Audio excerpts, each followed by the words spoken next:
श्री गोपाळ कृष्ण भगवान की जय। लीळा नंबर 180।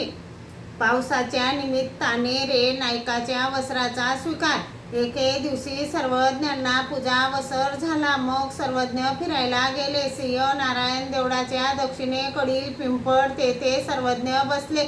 तेव्हा घोगर गावाहून इंद्रभट आले। सर्वज्ञांना दंडोते घातले, श्रीचरणा लागले। मग सर्वज्ञांना उपारासाठी विनंती केली। तेव्हा पाऊस सुरू होणार असे लक्षण दिसले। सर्वज्ञ म्हणाले, इंद्रिया, तुम्ही जर आताच निघाले तर गावाला कोरडे पोचाल, नाही तर पावसाने ओले चिंब व्हाल। मग इंद्रभट्टांनी लगेच दंडोते घातले, श्रीचरणा लागले आणि घोगर गावाला निघाले।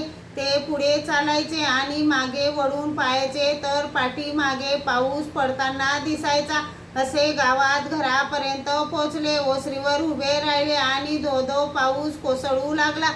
इकडे सर्वज्ञ मात्र पावसातच निघाले। सर्वज्ञांवर भक्तजनांनी चांदोवा धरला। सर्वज्ञ चालण्याची गती वाढवून चांदोव्या पुढे निघून जायचे। तेव्हा भक्तजन चांदोवा धरून धावत पुढे यायचे। तेव्हा सर्वज्ञ चालण्याची गती कमी करायचे। भक्तजन चांदोव्या सहित पुढे निघून जायचे आणि सर्वज्ञ मात्र मागेच राहायचे।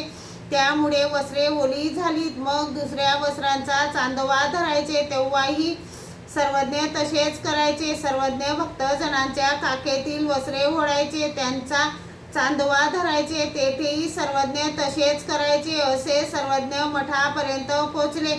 तेव्हा सर्वज्ञांची वस्त्रे ओली झालीत आणि भक्तजनांची वस्त्रेही ओली झालीत। दाराजवळ वस्त्रीत सर्वज्ञ उभे राहिले, तेथे सर्वज्ञांची वस्त्रे पिळली। सर्व भक्तजनांनी वस्त्रे पिळली।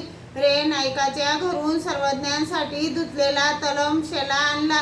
भक्तजनांनी पांघरण्याची वस्त्रे, गवसण्या, जुनी वस्त्रे गुंडाळली, अशी कपड्याची व्यवस्था लागली। रे नायकांनी उपारासाठी विनंती केली। मग रे नायकांनी भक्तजनासहित उपार आणला।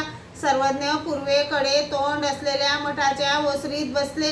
पूजा वसर झाला। सर्वज्ञांचे परिवारासहित जेवण झाले, गुन्हा केला, विडा घेतला। मग सर्वज्ञ तेथेच झोपले।